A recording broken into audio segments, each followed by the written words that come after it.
Chapter 12, What the Flood Gave Up and What It Took. "Well," said Wendell, when Harvey came to his room, "what's the story?" Harvey shrugged. "Everything's fine," he said. "Why don't we just enjoy ourselves while we can?" "Enjoy ourselves?" Wendell said. "How can we enjoy ourselves when we're locked in?" "It's better in here than it is out in the world," Harvey said. Wendell looked at him in astonishment. "That's true, isn't it?" As he spoke, he grabbed hold of Wendell's hand, and Wendell realized there was a ball of paper in Harvey's palm, which he was trying to pass between the two of them. "Maybe you should just find a little quiet corner and do some reading," he said, glancing down at their hands as he spoke. Oh, Wendell got the idea. He claimed the balled-up note from Harvey's hand and said, "Maybe I'll do that." "Good," said Harvey. "I'm going to go out and enjoy the sun while I can." That was exactly what he did. He had a lot of planning to do before midnight, which was when the note told Wendell they should meet to make their escape. Surely even the forces that guarded the house had to sleep sometimes. The business of keeping the seasons rolling around couldn't be easy, and of all the hours to slip away, midnight seemed the most promising. But he didn't suppose it would be easy. The house had been a trap for decades, perhaps centuries. Who knew how old its evil really was? And even at midnight, it would not be so foolish as to leave the exit wide open. They would have to be quick and clever and not panic or lose their tippers once they were in the mist. The real world was out there somewhere. All they had to do was find it. He knew when he saw Wendell for Halloween that the note had been read and understood. There was a look in Wendell's eyes that said, "I'm ready. I'm nervous, but I'm ready." The rest of the evening passed for the two of them like the performance of a strange play in which they were the actors, and the house, or whoever haunted it, was the audience.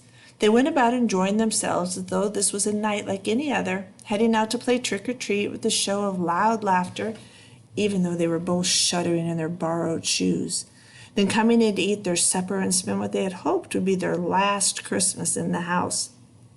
They opened their presents, a mechanical dog for Wendell, a magician's kit for Harvey, said their goodnights to Mrs. Griffin.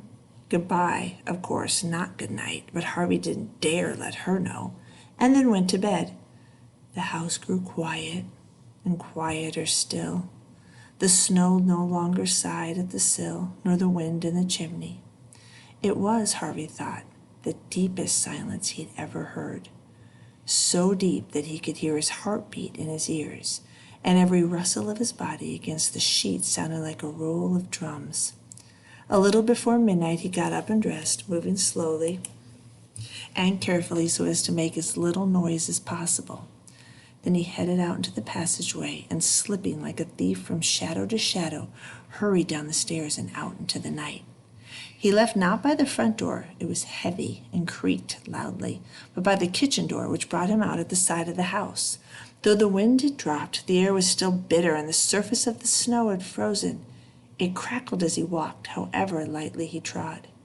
But he was beginning to hope that the eyes and ears of the house were indeed closed at this hour. If not, why hadn't he been challenged? And he might make it to the perimeter without attracting attention. Just as he was about to turn the corner, however, that sweet hope was soured as somebody in the murk behind him called his name.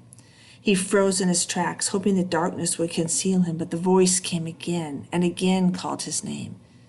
It was not a voice he recognized. Not Wendell, certainly. Not Mrs. Griffin. Not Jive. Not Rictus. Not Mar. This was a frail voice, the voice of somebody who barely knew how to shape the syllables of his name. Harvey. And then all of a sudden he knew the voice, and his heart, which had been working overtime since he slipped out of bed, grew so loud in his ears it almost drowned out the summons when it came again. "Lulu?" he murmured. "Yes," said the voice. "Where are you?" "Near," she said. He stared at the thicket, hoping for some glimpse of her, but all he could see was the starlight glittering on the frosted leaves. "You're leaving?" she said, her words slurred. "Yes," he whispered, "and you have to come with us." He took a step towards her, and as he did so, some of the glitter that he thought was frost retreated from him. What was she wearing that shimmered this way? "Don't be afraid," he said. "I don't want you to look at me," she said. "Well, what's wrong?" And carefully, so as to make his, "Please, just keep your distance." She retreated even further from him, and he seemed to lose her balance as she did so. She dropped to the ground, the thicket around her shaking. Harvey stepped forward to help her up, but she let out such a sob that he stopped in his tracks. "I only want to help," he said. "You can't help me," she replied, every word pained. "It's too late. You just have to go while you still can. I just wanted to give you something to remember me by." He saw her move in the shadows, reaching out in his direction. "Look away," she said. He turned his head away from her. "Now close your eyes and promise you won't open them." He dutifully closed his eyes. "I promise," he said. And now he heard her moving towards him, her breath laborious. "Open your hand," she said. Her voice was near now, and he knew if he opened his eyes he'd be face to face with her. But he had made a promise and was determined to keep it. He put out his hand and felt first one, then two, then three heavy little objects, cold and wet, dropped into his cupped palm. "This was all I could find," Lulu said. "I'm sorry." "Can I look?" he asked. "Not yet. Let me leave first." He closed his fingers around the gifts she'd given him, trying to make sense of them by touch. What were they? Pieces of frozen stone? No, they were carved. He could feel grooves on one, a head on another, and now, of course, he knew what he held. 3 survivors of his ark, dredged up from the depths of the lake. The answer was no comfort to him, quite the reverse. He shuddered as he put the puzzle of Lulu's silvery gleam together with the knowledge of what he held. She had swum down to the bottom of the lake to recover these figures, a descent that was beyond the capacity of any land dweller. No wonder she retreated into the shadows, ordering him not to look at her. She wasn't human any longer. She was becoming, or had already become, a sister to the strange fish that circled in these dark waters, cold-blooded and silver-skinned. "Oh, Lulu," he said, "how did this happen?" "Don't waste your time with me," she murmured. "Just go while you have a chance." "But I want to help," he said. "You can't," came the reply. "Help me. I've been here too long. My life is over." "That's not true," Harvey said. "We're the same age." "But I've been here so long, I don't even remember." Her voice trailed away. "Don't remember what?" "Maybe I just don't want to remember," she said. "It'll hurt too much." She made a long choke sigh. "You have to go," she said in a whisper. "Go while you still can." "I'm not afraid."